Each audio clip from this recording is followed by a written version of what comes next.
সবাই যার যার অবস্থান পরিষ্কার করুন। হয় আপনি জুলাই বিপ্লবের পক্ষপাতী, আর না হয় আপনি ৭২-এর বাকশালপন্থী। ৭২-এর পরাজিত বাকশালপন্থীরা আগামী ১৩ই নভেম্বর বাংলাদেশের বিরুদ্ধে লকডাউনের নামে যুদ্ধের ঘোষণা দিয়েছে। আমি ঘোষণা করতে চাই, ১৩ই নভেম্বর কোন বাকশালপন্থীকে বাংলার রাজপথে আমরা নামতে দেব না। যদি কেউ নামবার অপচেষ্টা চালায়, আমরা তাদেরকে রাজপথে মোকাবেলা করব ইনশাআল্লাহ। সংগ্রামী সাথী ও বন্ধুগণ,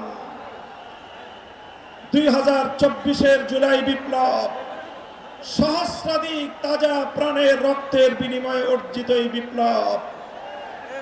এই বিপ্লবের ভিত্তিতে আগামী বাংলাদেশ পরিচালিত হওয়ার জন্যই ঐক্যমতের ভিত্তিতে জুলাই সনদ প্রণীত হয়েছে। এই জুলাই সনদ কোন কাগজে সনদ হিসেবে আমরা দেখতে চাই না। জুলাই সনদকে আমরা আগামীর বাংলাদেশের রূপরেখা হিসেবে দেখতে চাই। এজন্য আমরা দলের পক্ষ থেকে বলেছি, অনতিবিলম্বে জুলাই সনদকে সরকারি আদেশের মাধ্যমে এর প্রাথমিক আইনি ভিত্তি প্রদান করতে হবে। এরপরে আগামী ত্রয়োদশ জাতীয় সংসদ নির্বাচনের পূর্বেই গণভোটের মাধ্যমে জুলাই সনদকে চূড়ান্ত আইনি ভিত্তি প্রদান করতে হবে। এর ব্যত্যয় হলে জুলাই বিপ্লব পন্থীরা বরদাস্ত করবে না, সেটা মানবে না। আমরা সুস্পষ্ট ঘোষণা দিতে চাই, আমাদের জুলাই যোদ্ধাদের, জুলাইয়ের বিপ্লবে শাহাদাত বরণকারী বীর শহীদদের রক্ত মারিয়ে জুলাই বিপ্লবের, জুলাই সনদ বাস্তবায়নের গণভোট ছাড়া বাংলার মাটিতে আমরা আর কোনো কিছুই হতে দেব না।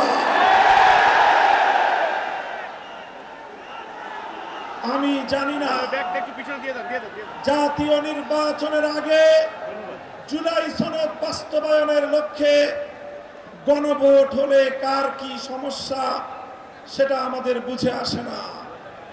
আমাদের সমস্যা হলো, জুলাই সনদের গণভোট ছাড়া যদি জাতীয় সংসদ নির্বাচন অনুষ্ঠিত হতে থাকে, জাতীয় সংসদ নির্বাচন যদি তফসিল ঘোষণা হয়ে বাস্তবায়িত হয়, অনুষ্ঠিত হয়, সেখানে অনেকগুলো বড় বড় জটিলতার সৃষ্টি হবে।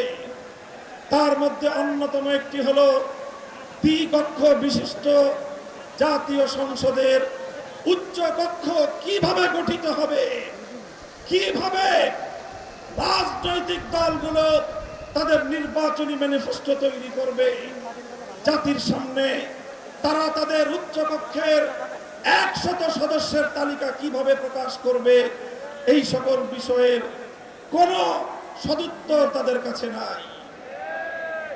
যারা জুলাই সনদের গণভোট, জাতীয় সংসদ নির্বাচনের আগে অনুষ্ঠানের ক্ষেত্রে বিরোধিতা করছেন, আমরা তাদের সমস্যার কথা জানতে চাই।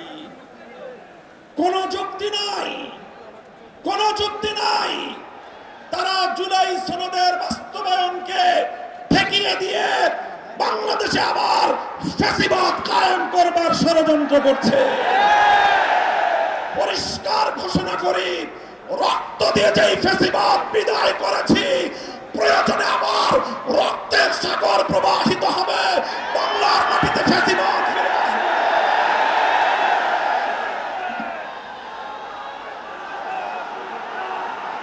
রাজনৈতিক পক্ষগুলোকে বলতে চাই, আমরা রক্ত দিয়েছি বালাকোটে, আমরা রক্ত দিয়েছি শাপলা চত্বরে, আমরা রক্ত দিয়েছি 2015 সালে, রক্ত দিয়েছি 2021 সালে, রক্ত দিয়েছি জুলাই বিপ্লবে। আমাদের মুখোমুখি দাঁড়াবার চেষ্টা করবেন না। আমরা রক্ত দিয়ে অধিকার আদায় করি, রক্ত দিয়ে বাংলাদেশ কিনেছি, রক্ত দিয়ে এই বাংলাদেশের স্বাধীনতা রক্ষা করবো ইনশাআল্লাহ।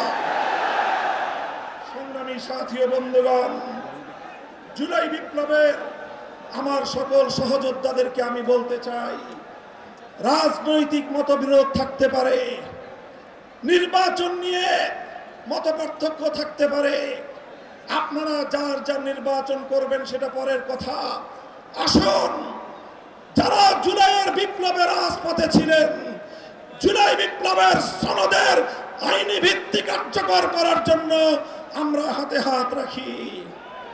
সংগ্রামী সাথী ও বন্ধুগণ, সর্বশেষ বক্তব্য, আগামী 13 তারিখ জুলাই সনদের গণভোটকে কেন্দ্র করে সরকারি সিদ্ধান্তের দিকে আমরা তাকিয়ে আছি।